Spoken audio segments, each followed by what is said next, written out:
हामी नेपाली कांग्रेसबाट उपप्रमुख प्रमुख थियौं र अरू वडा अध्यक्षज्यूहरू हुनुहुन्थ्यो, कोही वडा अध्यक्ष एमालेबाट हुनुहुन्थ्यो, फुट थिएन। हामी एउटै फ्यामिली, एउटै आमा बाउका छोराछोरी जसरी यो पालिका चलाथ्यौं।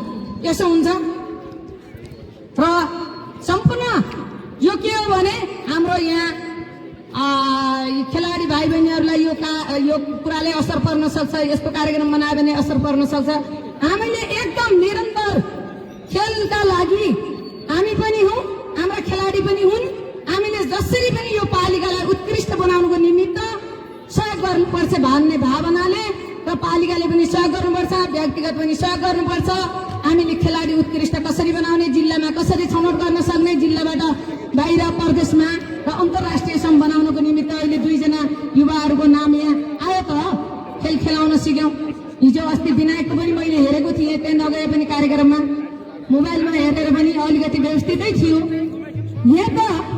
यहाँ अरूले बोलेको पनि देखिने, अरूले बोले पनि नसक्ने, आफू गर्न पनि नसक्ने त्यो स्थिति छ। यसको निमित्त सम्पूर्ण आदरणीय नेतागणहरूले अनि यो कमल बजार नगरपालिका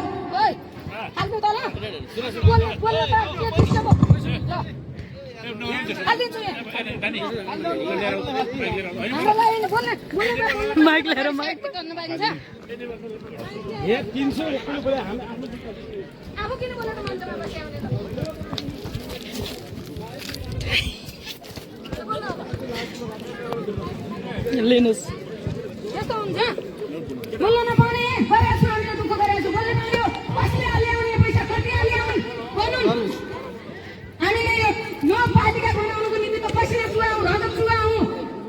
कसैले विरोध गरे हुन् भनेपछि भन्नु नि, म चाहिँ उठि बोल्दा पनि हुन्छ, कसैका चित्त बुझाउनु भने मार्क्स मारेर बोल्दा पनि हुन्छ।